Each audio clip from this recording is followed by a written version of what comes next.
بسم اللہ الرحمن الرحیم۔ السلام علیکم دوستو، میرا نام ہے وقاص اصغر اور آپ دیکھ رہے ہیں وکی ٹی وی۔ دوستو آج ہم بات کرنے والے ہیں ابو القاسم الزہراوی کے بارے میں۔ ابو القاسم الزہراوی اندلس کے رہنے والے تھے اور یہی ان کی جائے پیدائش تھی۔ اس دور میں اندلس کا دار سلطنت قرطبہ عروج پر تھا۔ قرطبہ یونیورسٹی مغرب کی عظیم ترین یونیورسٹی تھی جہاں بڑے بڑے علماء درس و تدریس اور تحقیق و تعلیف میں مشغول رہتے تھے۔ ابو القاسم نے اس علمی ماحول سے فائدہ اٹھایا اور اپنے پسندیدہ مضمون طب یعنی میڈیسن میں مہارت حاصل کی۔ عصر حاضر میں یہ خام خیال عام ہے کہ سرجری مغرب کی ایجاد ہے، لیکن یہ سراسر غلط بات ہے۔ اس کی بڑی وجہ یہ ہے کہ لوگ ابو القاسم کے نام اور اس کے لازوال کارناموں سے ناواقف ہیں۔ ابو القاسم الزہراوی جو نادر آپریشن کرتا، جو دریافتیں اس کے تجربات سے وجود میں آتی اور جو نئے نئے آلات ایجاد کرتا، ان تمام کی تفصیلات تحریر کرتا تھا۔ اس طرح ایک جامع کتاب التصریف وجود میں آئی جو کہ سینکڑوں برس تک یورپ کی یونیورسٹی میں سرجری کی واحد معیاری کتاب کے طور پر داخل درس رہی۔ ابو القاسم جو آپریشن کرتا، وہ آلات جو اس کے ذہن میں آتے وہ خود اپنے ہاتھوں سے انہیں اپنی نگرانی میں بنواتا اور ایک کتاب کی صورت میں لکھتا جاتا تھا۔ یہ کتاب 3 حصوں میں منقسم ہے۔ اول حصہ داغ دینے کے متعلق ہے اور دوسرے اور تیسرے حصے میں جراحات کو تفصیلی طور پر بیان کیا گیا ہے۔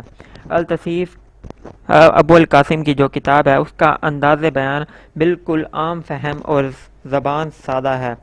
ابو القاسم الزہراوی نے اس میں اپنے تجربات کی روشنی میں سرجری کے متعلق ایسے تجربات درج کیے جس سے پہلے طب کی دنیا ناواقف تھی۔ کتاب کا ایک نمایاں حصہ یہ بھی ہے کہ کہیں فلسفیانہ طور پر باتیں نہیں لکھی گئیں۔ سرجری کے متعلق مغرب مصنفین نے زہراوی کی فنی قابلیت کا اعتراف کیا ہے اور اسے استاد کامل کی حیثیت رکھا ہے۔ التصریف صدیوں تک یورپ کی بڑی بڑی یونیورسٹیوں میں شامل نصاب رہی اور اہل مغرب یعنی ویسٹرن سویلائزیشن اس کے مندرجات کو بطور سند پیش کرتے رہے۔ التصریف کا لاطینی زبان میں ترجمہ اٹلی سے شائع ہوا جو کہ 1497 عیسوی میں ہوا۔ دوستوں میں آپ کو بتاتا چلوں کہ جو بھی علمی خزانہ آج یورپ کے پاس ہے وہ سب ہمارے آباء و اجداد کا ہے اور انہیں دیکھ کر ہمارا دل سی پارہ ہو جاتا ہے، مطلب دل ٹکڑے ٹکڑے ہو جاتا ہے۔ اس کی بڑی وجہ مسلمانوں کی کوتاہی ہے۔ اس کے بارے میں علامہ محمد اقبال لکھتے ہیں، مگر وہ علم کے موتی کتابیں اپنے آبا کی، جو دیکھے ان کو یورپ میں تو دل ہوتا ہے سی پارہ۔